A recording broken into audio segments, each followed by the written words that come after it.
Hello, aujourd'hui j'aimerais bien te parler du pourquoi les entrepreneurs qui sont trop sensibles, trop empathiques, trop à l'écoute, en tout cas qui se soucient trop du bien-être de leurs clients sont des proies faciles pour des clients toxiques ou des clients qui tout simplement ne se rendent pas compte, qui deviennent oppressants pour ce genre d'entrepreneurs ou indépendants ou professions libérales. Donc moi, c'est clairement mon cas. Je suis trop à l'écoute, trop en train de toujours me dire est-ce que le client va être satisfait, est-ce que il est bien, est-ce que j'essaie pas trop de lui vendre quelque chose, alors que je sais très bien que c'est pour son bien, mais est-ce que je suis pas trop dans le commercial, est-ce que j'essaie tout le temps de me mettre à leur place et voir comment moi je me percevrais.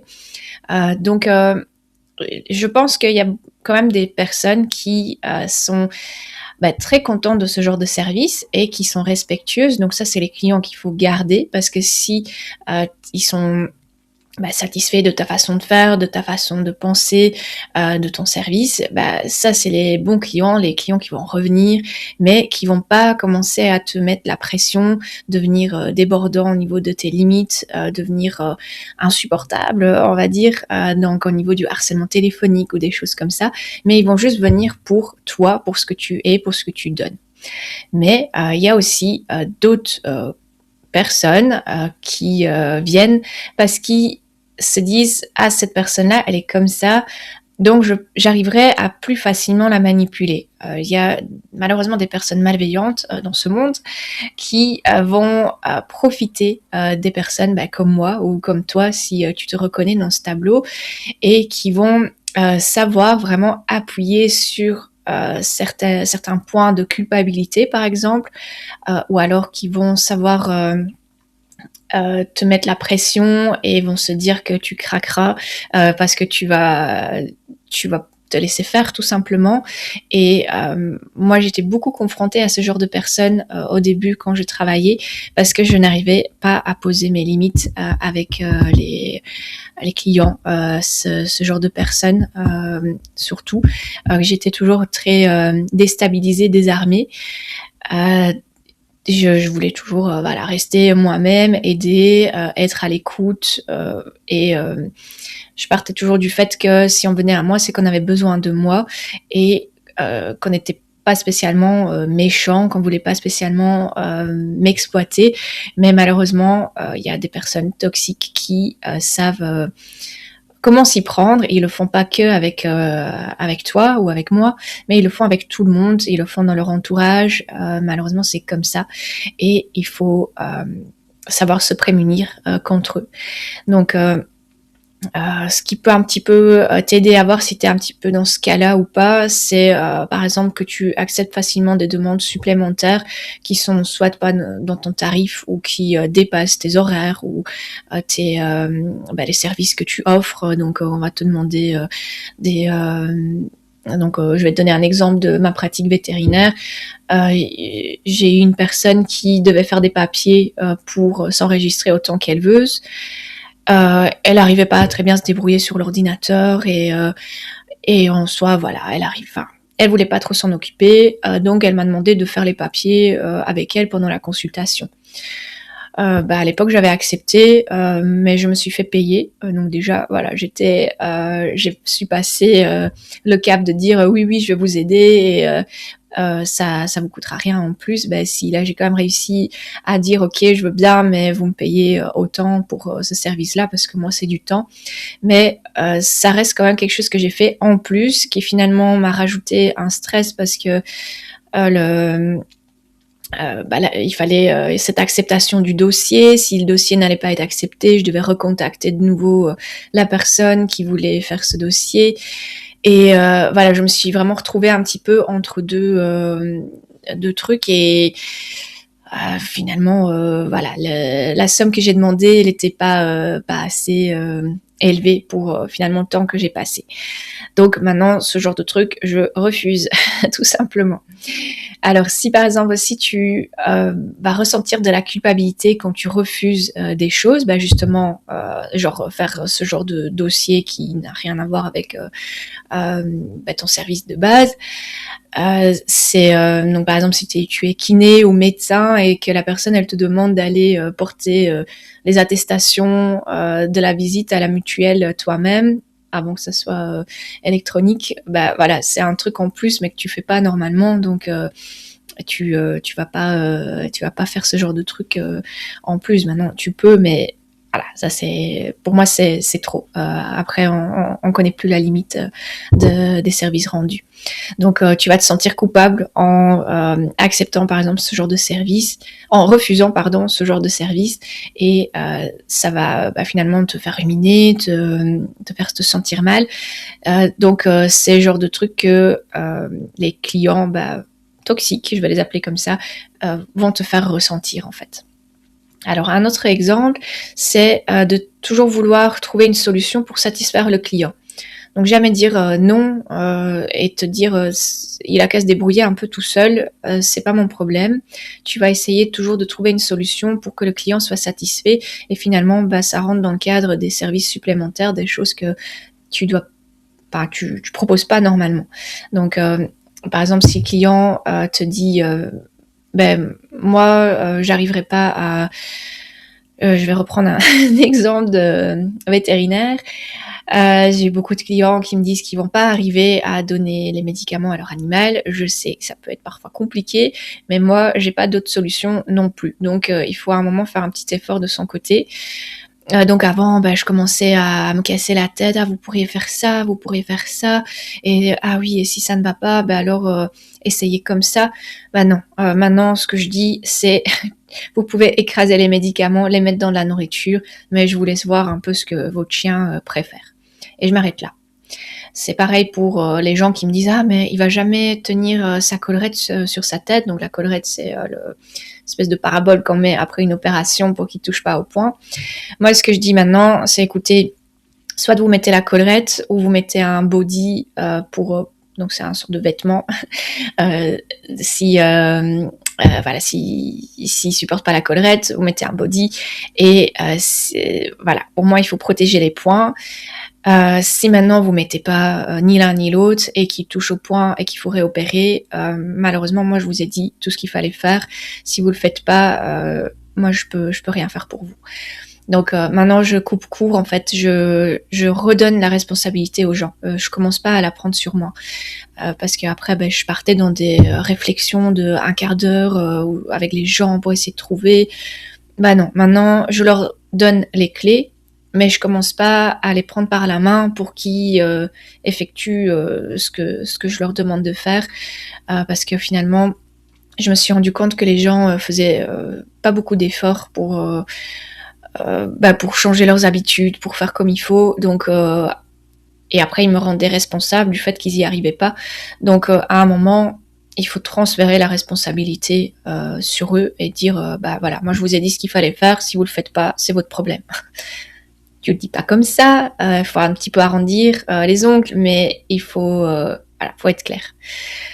Donc voilà, je pense qu'il y a je repars du coup sur plutôt les personnes toxiques, donc qui savent vraiment sentir qu'il y a que toi tu veux faire au mieux, que tu veux aider, que tu veux satisfaire ton client, que tu veux que ça se passe bien.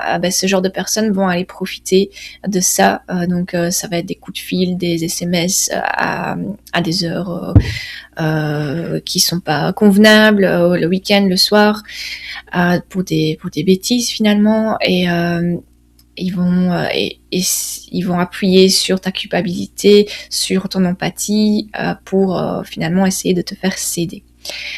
Alors, pour moi, ça reste assez difficile de lutter contre ces gens-là. Maintenant, je me suis bien sûr bien améliorée.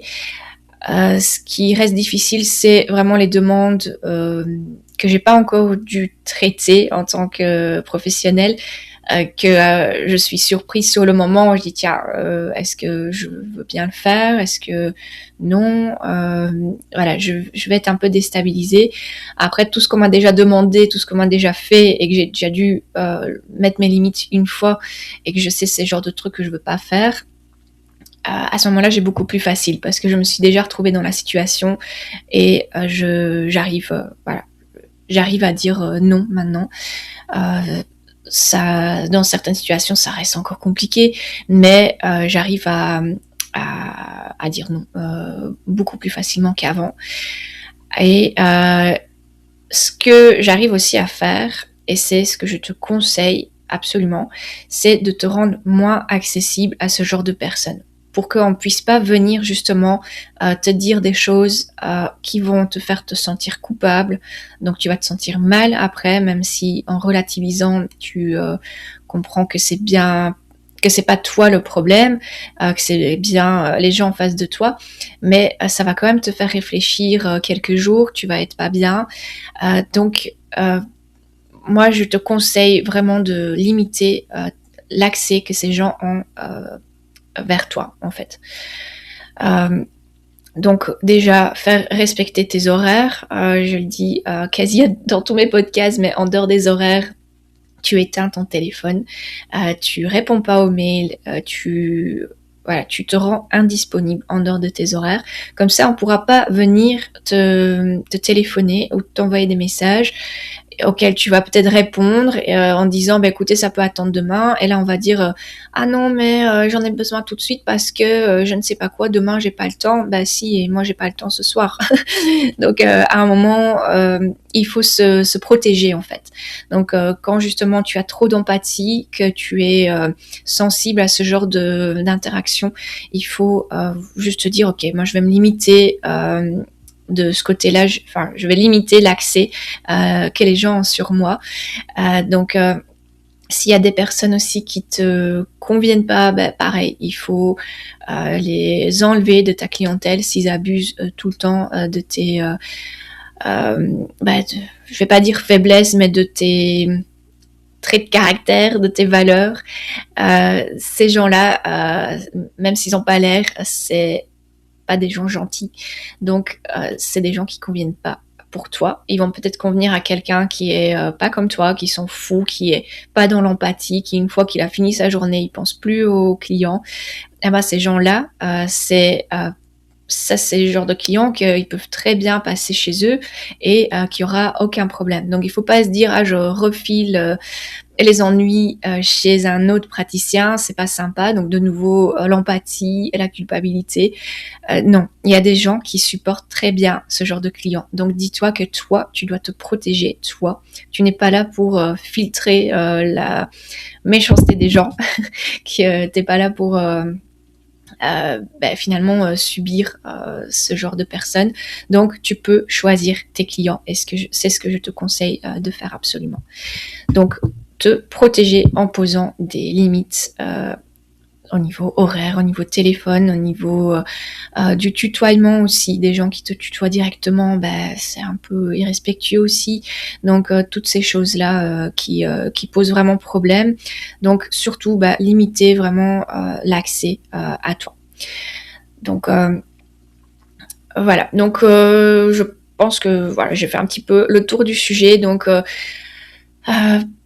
pourquoi on attire les clients toxiques? Parce que les clients toxiques, c'est des gens qui excellent dans la manipulation, dans vraiment dans cette communication malsaine où ils font essayer d'appuyer sur les points d'empathie, de culpabilité de personnes qui sont plus sensibles, ce qui n'est pas un défaut, mais ils vont vraiment essayer de, on va dire, tirer les ficelles pour que ça leur convienne. Donc ce que toi tu dois faire, c'est de limiter l'accès à toi, tout simplement. C'est pas spécialement t'endurcir, c'est juste te donner les armes pour lutter contre eux, donc limiter l'accès et dire non à des demandes supplémentaires, et ça ira très bien. Donc je te souhaite une très très bonne journée. Je te fais juste un petit rappel sur les services que je propose en tant que coach également. Donc il y a les séances one-to-one où je t'aide à débloquer des situations avec lesquelles tu viens. Donc on pose un diagnostic et je t'aide à débloquer ce que tu as besoin, qu'il soit débloqué. Donc que ce soit vraiment ça va être vraiment personnalisé à ta situation, à tes besoins. Alors tu peux aussi m'écrire par mail si tu as des questions ou si voilà, si tu as juste envie de discuter avec moi, ça me fera toujours plaisir. Et il y a aussi une formation pour la gestion de la clientèle pour des gens, les entrepreneurs, comme toi et moi, parce que si tu m'écoutes, à mon avis, tu es comme moi, un peu trop empathique, un peu trop sensible.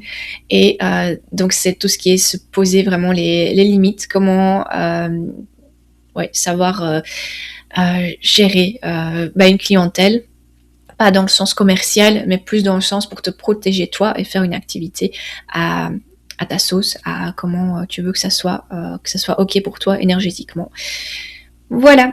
Alors, merci pour ton écoute et on s'entend. À bientôt.